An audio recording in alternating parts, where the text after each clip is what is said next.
Hey folks, and welcome to this edition of the Irish Wrestling Podcast, brought to you by Irish Wrestling Entertainment. I'm Colin Byrne, and joining me today, two guys who were over in Scotland last weekend. Jerry, our other co-host, and Corey Brennan from Fightful. Guys, we'll jump straight into it. You spent last weekend in Scotland. You were over there for SmackDown, Clash of the Castle. Both of you guys doing media, and both your first times, if I'm not mistaken, doing a what would we say, like a big TV company media Yeah. event. So yeah, just let me know, like off the bat, how was the weekend overall? We didn't kill each other, and we spent a lot of time in each other's company. True that.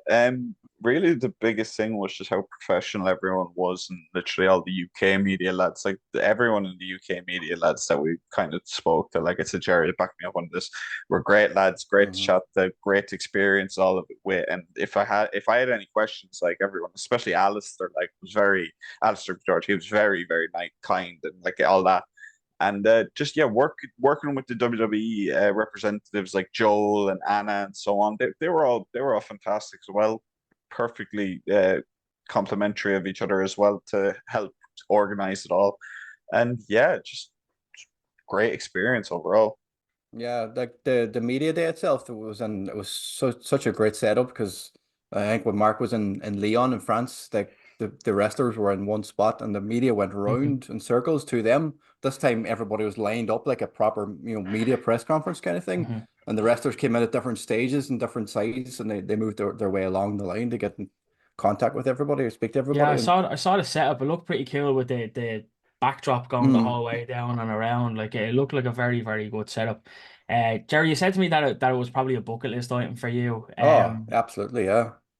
So like Absolutely. tell me a bit for people who don't know, like obviously you guys were over there on I'm gonna say that the Thursday was the media junket, if I'm not mistaken. Was the Thursday, Friday. Friday? Friday Oh, morning, so yeah. it was before SmackDown. So Yeah. for people who aren't aware, just explain what it is and like how it was set up and what you did on the day. So it's like they invite media from all over, like mostly because it's in the UK it would have been a lot of local media from Scotland and England and places like that. But um you're just brought into this, like we said, this room full of media people, and you're told like you're not really told what you can and can't do really. Like you just be professional as you can.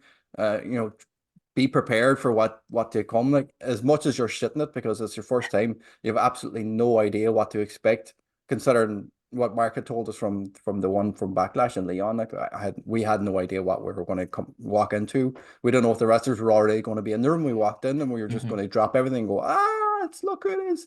But we didn't do that. Thankfully, we got set up. It was empty, pretty much empty when we got there, wasn't it? We just had to Yeah, pick a spot, and everybody just tried to pick a good line up. spot and line up and get your camera set up and do everything you had to do before they arrived. But um, it was like I said, it was like a dream, like it never happened. The day went so fast. We were in there for about 4 hours, and it just Yeah. felt like half an hour had gone by, and it was like, was that it? And we looked at our watches like after 1 o'clock, and we went in there just after 9. It was like, how the fuck did that go by so quick?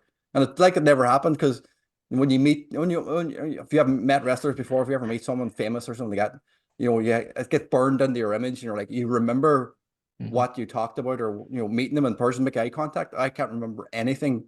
I've watched it back, doing editing and stuff, and it doesn't, what I'm watching doesn't feel like it actually happened. It looks like I'm watching somebody else's fucking interviews because I don't remember at all anything that happened other than just talking, meeting all the people, like Corey said, the lads in the media. We met a lot of good guys over there, and we got to go out after SmackDown with them, go out for a few drinks afterwards, just to unwind and mingle with them, just to get to know them on a personal level and do our best Macho Man impressions and shit like that.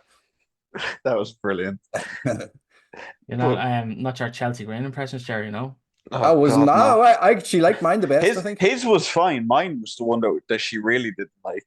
She literally started it with Mark and then came around, did Jerry, and then did me, and then everyone else down the line. My one was terrible, which is actually part of the reason why I'm kind of happy that at least that interview had audio issues. I had a bunch of audio issues. Jerry helped me through and keep my head on straight through that, and I appreciate that massively from him. Like because I did five interviews. Only one of them was usable. I had them all burned into my memory, like Jerry said initially. So I had the chance to write up all the notes, and they're still usable Mhm. interviews, but no video, unfortunately, because that's it. It was my first time. I had new equipment. I'd done all the tests and all myself, but when you get in and you're in that setting, it kind of can get overwhelming. And for me, it did get overwhelming. I think Jerry would attest to me getting a bit overwhelmed at times.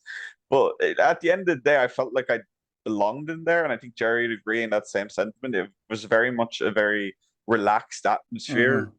There was no real, as Jerry said, there was no real like no, you can't say this, you can't say that. You had a set amount of time. Joel was making sure to make sure everyone kept to a strict time limit. That's fair. There were so many media in the room that if he Mhm. didn't, they would have a lot of people wouldn't have got to talk to most people that day. Like Yeah. and like Jerry says, what you talk about, it usually does get burned into your brain. But and the same way, like there's some parts of it that are for me, some that aren't. It's just like person by person basis almost. But it was genuinely a really awesome experience. And I agree with Jerry that was a bucket list. Like getting to interview AJ Styles for me, who grew up watching TNA, was awesome. Like it was just an awesome experience to get that under my belt. Yeah, the cameras don't do Drew McIntyre justice either. No, He is no, just too big scary to be dude. too I big. think what stood out to me with Drew was when I saw Mark standing beside him, because like Mark's not short by No, any stretch. Like, Mark's a big guy, like, and Mark paled in comparison to Drew. Like, so when I saw that photo, I was like, fuck. I was like, Mark looks absolutely tiny standing beside him. Yeah. Like, yeah, just did anything surprise you though? Was there anything that stood out, or anybody that surprised you? Was anyone nicer than you expected? Did anyone come across differently to what you expected? Was there any kind of surprises or shocks on that front? For me, Chelsea was brilliant. I think out of yeah. not talking bad about anybody, but I think out of everybody throughout the day, like they were there for a long time. Like Chelsea was there for a good 2 hours, maybe more, Hmm. and she was just as bubbly at the start as she was at the end. She Yeah, didn't fault, she didn't get tired of this, the same. I don't know whether she was getting asked the same questions or not, but this, the same old pattern of 3 or 4 minute interviews, and she just kept the tempo up the way. You could hear her from the other side of the room. She was just as loud as she was when she was with us. seemed like So she was happy to be there. she was From delighted. what I She sensed did. from the Yeah. interviews and stuff, she just seemed so lively and so happy and Mm. bubbly. Like, Yeah. She was definitely like just amazing. Like as I said, like she was going around trying to get everyone to do their best Samantha Irvin impression, and it was brilliant just watching people kind of going, just a bunch of grown men trying to do the highest pitched voice they could was just brilliant.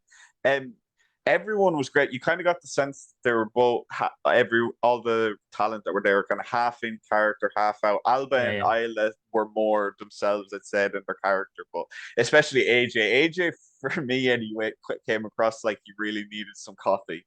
That's what it came across to me in the nicest way.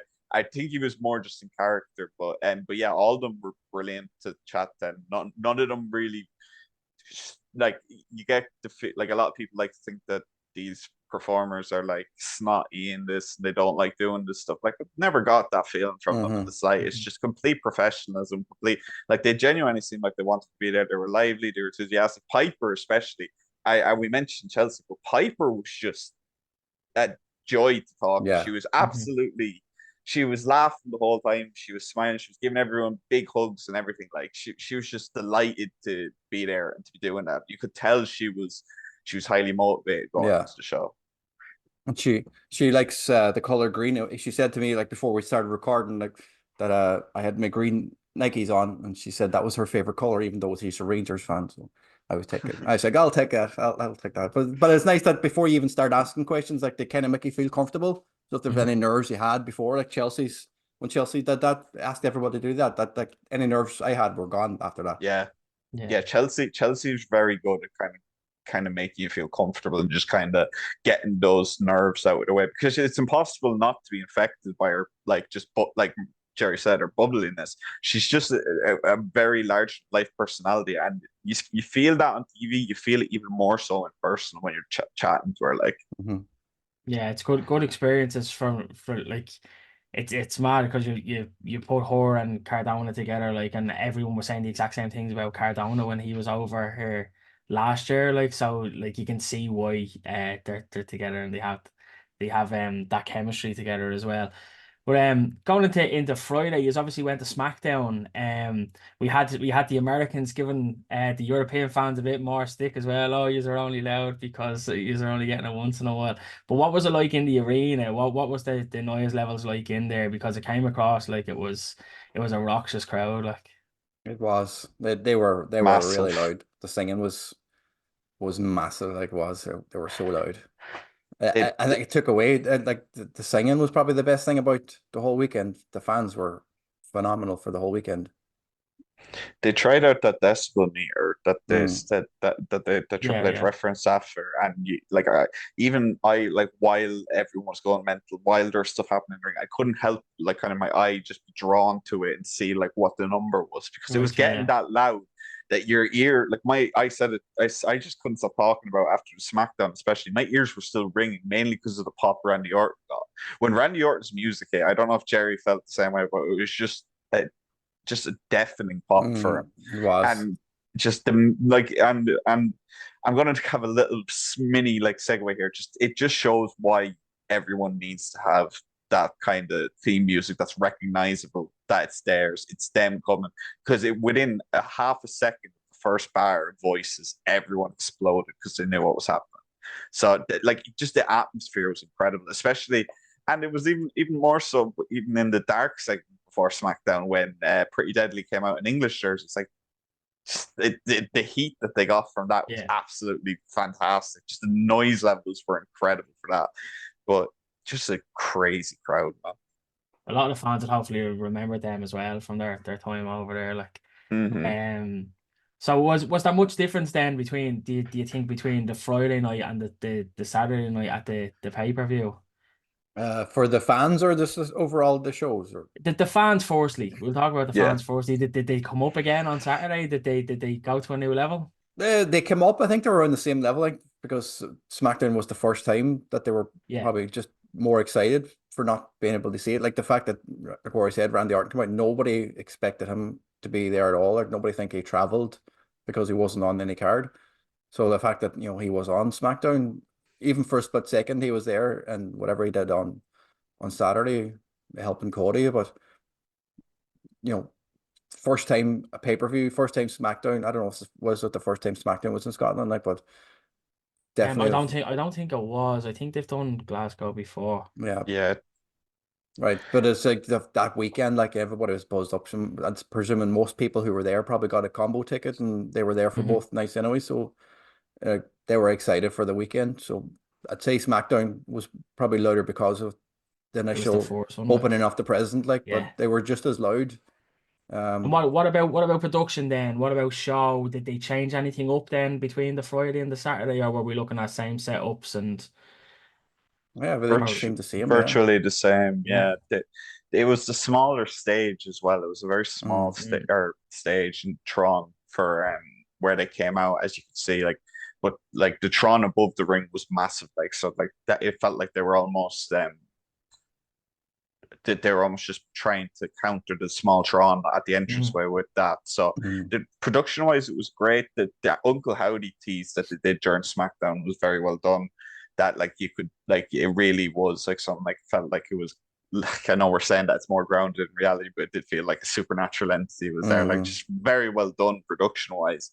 Hmm. And but I do want to just bring it back to fans there for a second because I just want to disagree with Jerry minorly, but it's not really a minor. I say Clash was slightly better for fans. And the reason I say that is for the reaction that Drew got for his entrance. That was just like he got a great reaction the night before Hmm. for a dark match with Sheamus. But on Clash, when his entrance, the big entrance that they did for him, when his music hit, just the roar that went up, that crowd would have done anything for Drew that Yeah. night. And Hmm. then when Punk got involved, the initial pop when they realized it was Punk, and then when they realized shit, he's gonna It's screw Punk. Drew, the Yeah, yeah. boos, it was very, very, very much like that main event atmosphere was incredible. Like it felt like a WrestleMania Yeah. atmosphere to me, just because the crowd was just so biting on everything. And yeah, just the production and back to production, yeah, just very well done production wise as well. Yeah. Even before Clash actually started on live TV, like the fans started, some fans started a CM Punk chant which was Okay, yeah. immediately booed by the Dude, rest of yeah. the fans. So I think like 10% of people tried to chant CM Punk, and they were just over booed. So they shut up pretty quickly after that. Yeah. Yeah. There, You did touch on the main event. So let's talk about it because I text Jerry. Well, I didn't. I text. We have a little group chat for the show, and I put into the group chat. I said, let's say that arena feels like the years after being sucked out of the whole thing. Is that what it was like once that tree hit and Drew lost? Like Yeah. what was the atmosphere like? Did it kill the atmosphere a bit? I don't think it did as much as it came across on TV because I think they instantly Okay. mute the bullshit chants. There was very, very quickly, pretty much immediately after the 3 count, there's bullshit chants, and they were Okay. loud.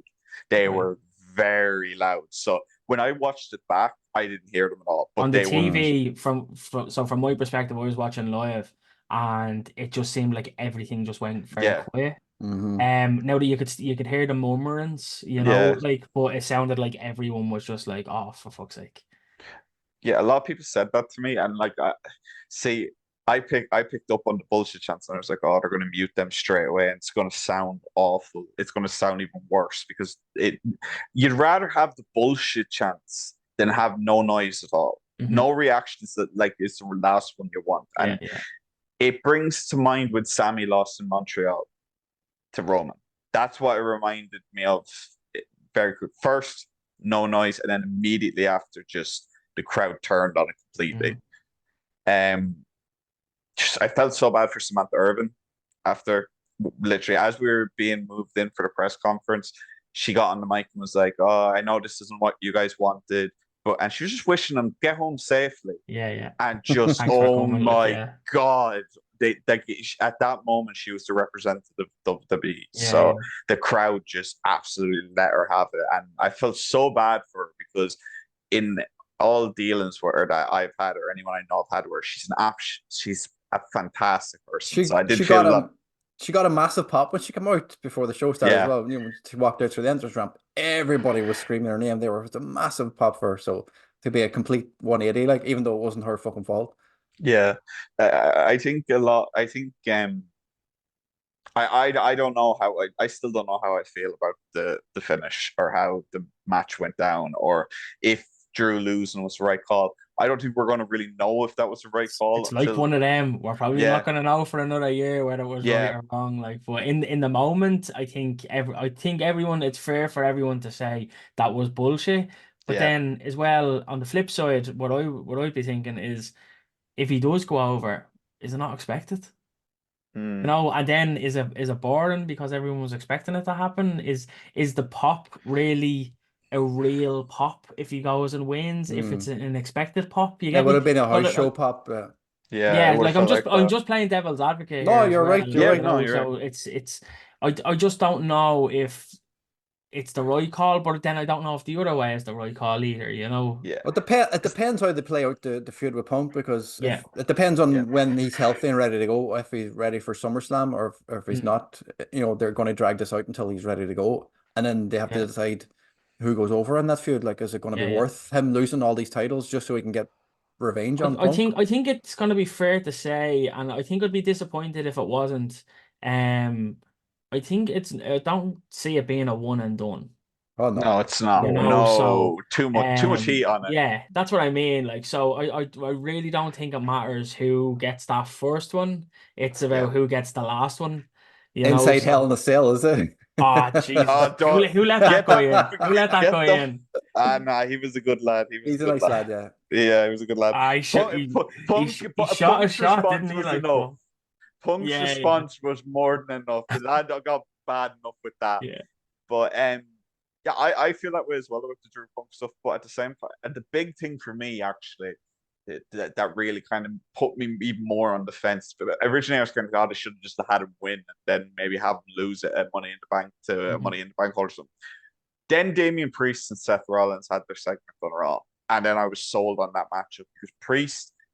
I'm sorry, but Priest gets a lot of flack, but I think he absolutely is killing it as world Mhm. champion. So when I saw that, when I saw Seth's back, they obviously didn't want to run back Seth versus Drew again. They Mm. did that for 2 months at the start of this year. Mhm. So the more I think about it, the more I'm of the belief that Drew losing by Punk shenanigans was the right call. But again, the biggest thing as well will be is if they decide to go back to Scotland and if they'll sell tickets as well. That will be the biggest factor, I think, to decide was this the right call or not. But yeah, very, very, very. It was a main event that definitely split a lot of people from what I see. Yeah. One of the things that I will point out just from, and again, I'm not sure this probably didn't come across for you guys, or it may have depending on where you were sitting, but from the production side during that spot when Punk came out and slid into the ring, you didn't immediately know it was him, so there was that kind of second or two of, oh, here's a new ref, and then you could see the slicked back hair and you could see the red soles of the shoes, and you're like, hang on a second. So it wasn't an immediate, oh shit, that's Punk. It was like a second of, oh, here's a ref, and it's like, why does he have red shoes? Why is his hair so greasy? And it's like, oh fuck, it's Punk, so it was that lingering like realization of it, where probably in the arena you probably got it straight away. No. In my section anyway. Jerry was above on the second section, so but I was kind of almost at ringside level, maybe one step or two up. Okay. And I saw him slide in, and I looked up at the screen to see who it was that. But as you said, you see the slick back hair. Yeah. And you see his neck tattoo. His neck tattoo is what got it for me. You see just a glimpse of the green on his tattoo. And I was like, that's fucking Punk. And I punched the fucking chair in front of me. And literally, the other media lads were like, it is fucking Punk. Right before they showed him. And I agree with you, though, on the production, even on the screen in the arena, they had it that it was the back of his head.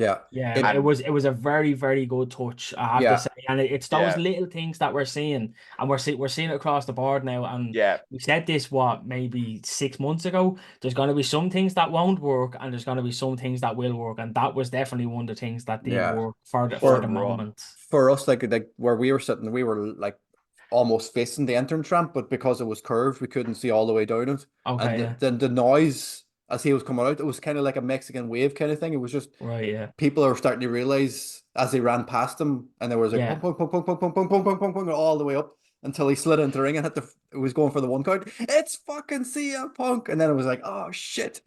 And it was like I seen a video of a woman who posted up something like that, and she had, oh my god, it's CM Punk, and then she realized it's CM Punk, and that motherfucker. And she recorded the whole thing. It was fucking brilliant. That's definitely felt that reaction from a lot of people, and like I said, the initial pop of people realize, no shit, it is Punk, and then oh shit, it's Punk. Like it's just perfect, and they did it so well, and it's really a testament to how much Kevin Dunn held back this production. Because if that was done, it would have been from a very wide cam as far out as he could, and they would have cut about 5 times before they showed it was Punk.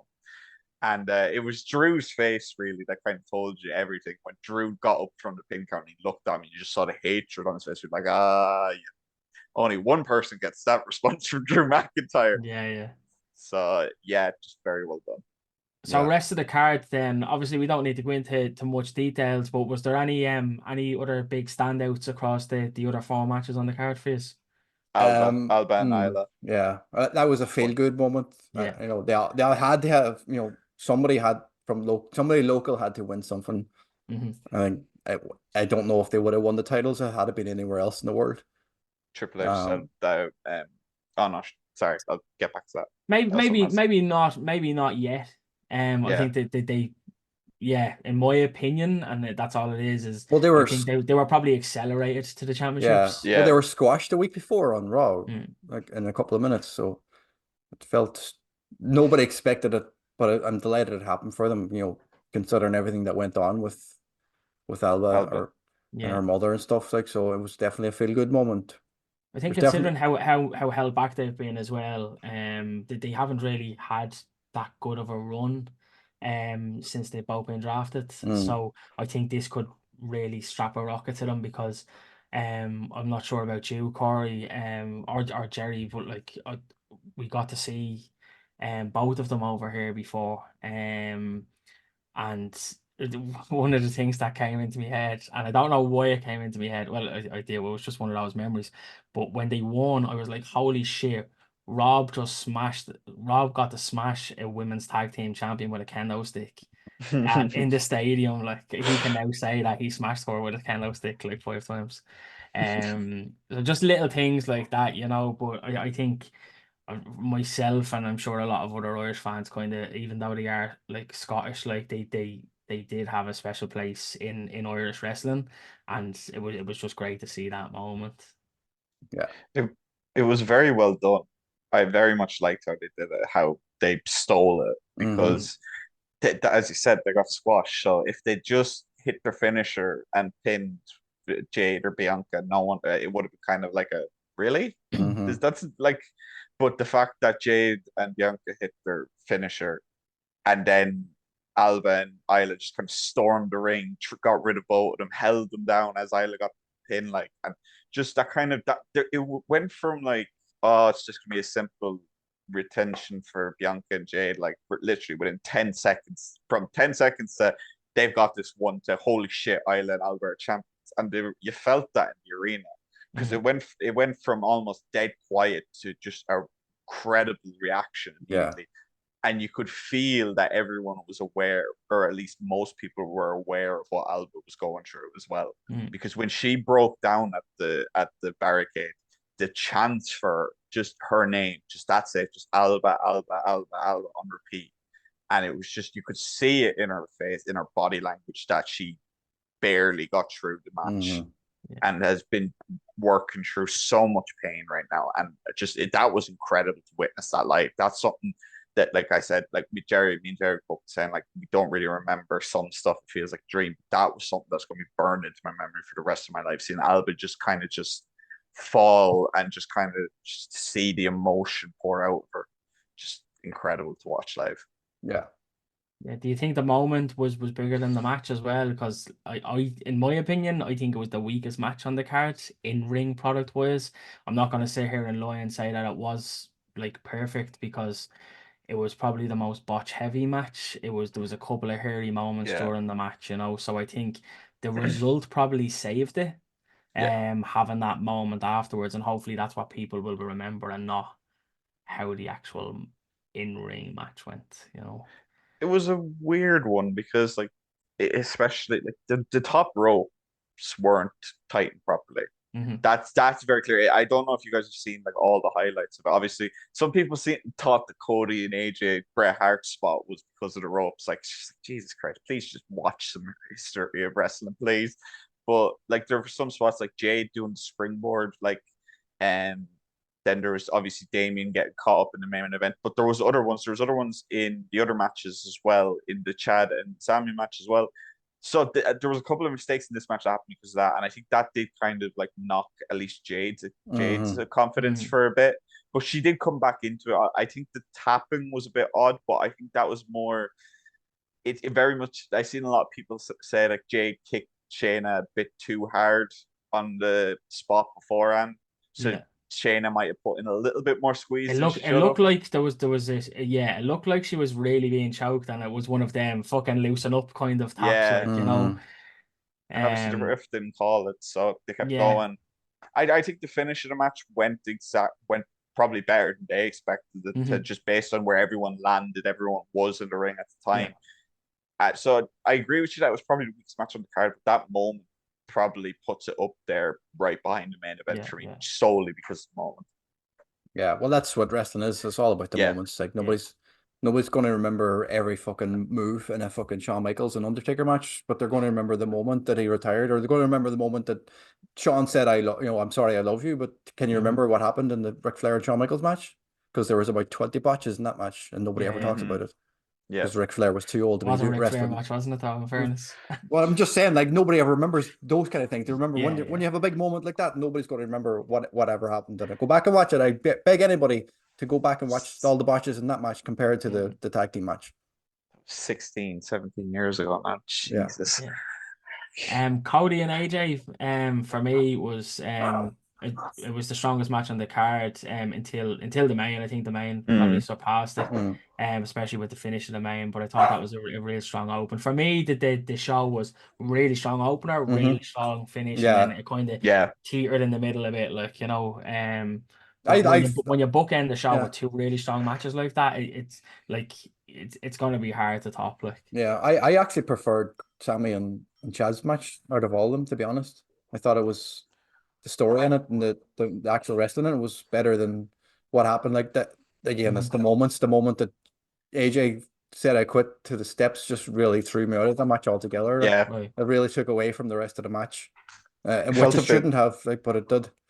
It felt a bit silly. It felt silly that this world traveled multi-time champion across the world, multi-time WWE champion. He's could go into the Hall of Fame of 4 or 5 different companies at this point, Mhm. and he quits because Cody's angry. Like, Yeah. I'm sorry, but like, Cody's mother was angry. Do it. it just felt, and then Cody hit him anyway, which is Cody Rhodes is being booked like John Cena. Like, am I the only one who's seen this? Since he won the title, it is Of just course he is. all it's I'd argue the case that maybe he's not being booked like John Cena, mm, but I think he's being booked like the anti-Roman. Hmm. So I think they're doing the stuff that everything that Roman was doing, Cody isn't doing that stuff, you yes, know. So, and yeah, if that fair. is a lot of what John Cena was doing, and I will agree with you, yes, it was, and I can see where the comparison, but I think Yeah, they're just going to the opposite of Roman to make it different. Yeah. and that's what I was going to say as well. It's almost, and again, it was almost like Roman's charge up the card, like initially when they refused to turn him babyface. Yeah. But the crowd wasn't with Roman. That they didn't like Roman. They didn't connect with Roman. Cody did very well in the fact, like we even talked about it before WrestleMania, that he was the hottest he could possibly be, and he had to win based on that, and then use that momentum. And they've done that. They've done that fantastically well with Hmm. Cody. My only problem with that I Quit match was the finish. Everything else about it was fun, other than when he went to take out the handcuffs, and every single person in my section thought it was going to be thumbtacks on WWE television, including Yeah. myself.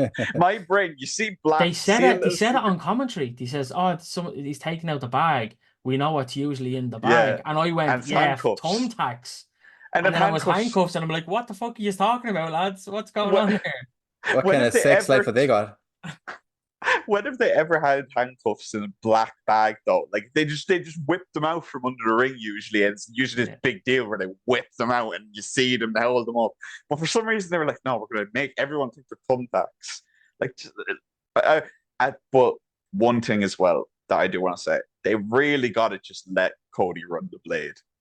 Like the fake blood that they had, the capsule that they had, like it was gone within about 3 or 4 minutes. It was terrible. It looked like ketchup.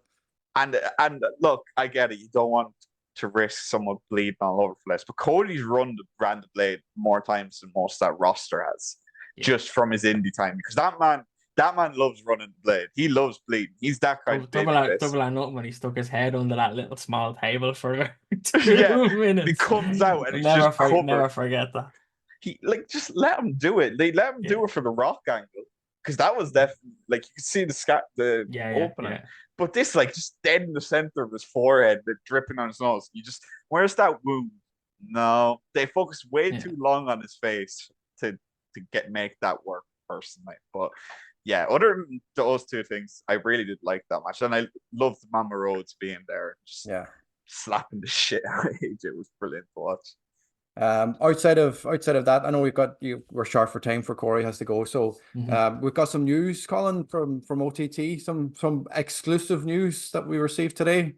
Yeah. So we got confirmation today that the OTT Christmas parties will be taking place again this year. Shock horror. But they will be back in the complex and the Europa. I think it's the first time back to the complex, so I don't know what the rest of the schedule is like between now and then. I know obviously we have Scrapper. Rama was cancelled, so we don't know where that kind of leaves us.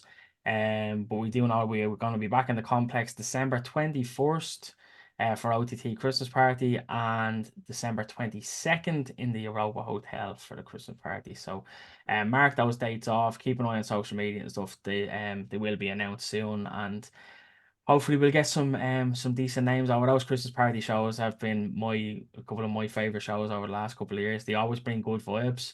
I always Carlito was love there last year, was it, or was he, or the year um before? did he do the Christmas party show? Like, vague memories of Carlito or somebody being there. I know he did around around the Christmas show, but I'm not sure if it was the actual Christmas show. Can't remember, to be honest with you. I know, or maybe did, not last year, the year before. And the year before that, we had Speedball and Mao at it.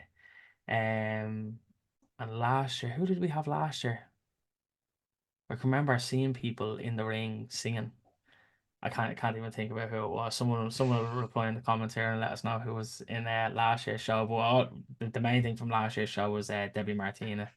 After that match got cancelled at the anniversary show.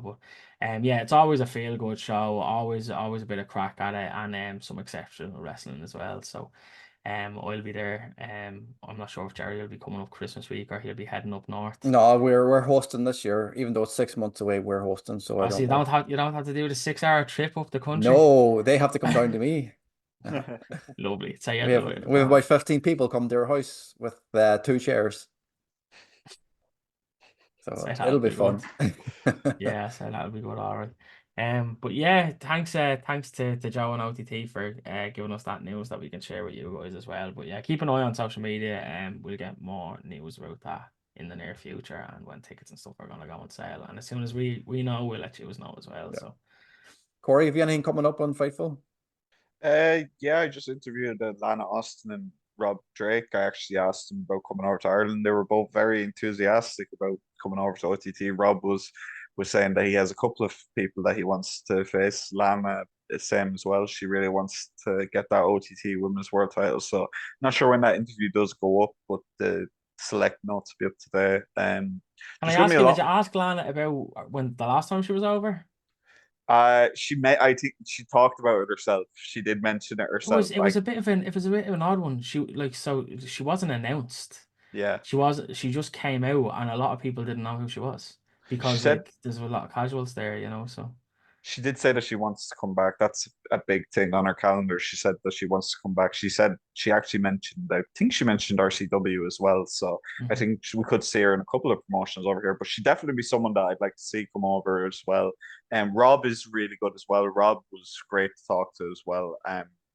There's going to be more interviews coming out, more Irish interviews, more UK interviews, and all that coming out on Fightful. We're just trying to figure out where to put them because unfortunately I'm starting to do a little too many to fit on Overbooked. So I'll keep an eye on my socials, guys, and you'll see Jerry more has a interviews. YouTube channel there for you if Yep, yep. Absolutely. Throw anything you want on that channel. If you want to put porn on that channel, work away. I don't mind. Oh, jeez.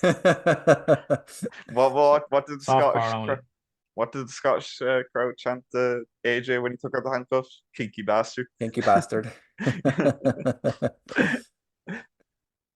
Anything else coming up from us soon, Jerry? Any plans? No, you can check out the channel. All our interviews are up from the Clash of the Castle weekend, and we will have well, hopefully have more interviews over the next few weeks ahead of OTT's the Road to Scrapper Mania. The Sanity will be coming on the 17th 14th of 14th of July. July, yeah. So hopefully we'll be doing a few before then, and who knows, we might get a chance to talk to the lads again. We had Sanity on, well, we had Demo and Axel on a few months ago, so hopefully we might get them back on again along with Eric Young before then, or maybe during the show. Yeah, I'm working on that. See, can we maybe get a word with them at some point? But yeah, hopefully that's a hope. Couple of quick there's another announcement for that show. I'm not sure if you noticed, Jerry. Oh, so Doris that against Sammy. Reese and Sammy, Yes, yeah. sir. That's Yeah. gonna be brilliant. Someone called it the loser versus loser match because they both lost to Trent. Obviously there's no mention of the winner getting Trent, but I'm sure Implication. Be Cool might have a say in what's happening there after Yeah, what I they wouldn't did be to him. surprised if Barry wasn't watching from the wings and anyway. So yeah, I'll be there. Can't wait for that one. I'll be there too. KFRC. Corey, you're going to be there as well, aren't you? Yeah, Yeah. planning on it. Yep. Should be a good Yeah. one. Should be a very good one. But tickets are selling fast for Scrapper as well. I noticed floor seats are nearly sold out. Yep. Or you can't see how general are selling, so you actually don't know. So if you haven't gotten your tickets yet, get them now. Nothing wrong with general tickets, but if you want to be in the action, you want to be sitting on the floor. So there's not very many of them left. So if you want them, I recommend picking them up fairly swiftly because they will be gone fairly soon. And the Wolverhampton card I'm very jealous of because it's stacking up to be an absolute Yep. beast. But I won't be going. I won't be making that trip. But No. I kind of wish I Considering it. was. But I'm- yeah, if you're in Wolves, check that one out. But yeah, if there's nothing else, guys, thanks for coming on. Thanks for sharing your weekend with us. I'm not going to sit here and say that I wasn't jealous seeing you over in Scotland, and all the people that you met and all the work that you did. But I can only commend just for the work that you did do over there. Glad you both enjoyed it, and hopefully it won't be the last one. But Corey, thanks for coming on. Keep an eye on Corey's stuff on Always. Fightful, and Jerry, the hard work that he's doing over at WordPress, check that out as well. He's putting up results for fucking everything. I get to One watch everything at 6 o'clock in the morning. It's great. one Have to go stop to shop for work. all your results. Jerry's putting in the graph there, so if you haven't checked that out, check out the WordPress. It's up on our socials. But yeah, thanks for joining us, and we'll see you again soon. Yeah.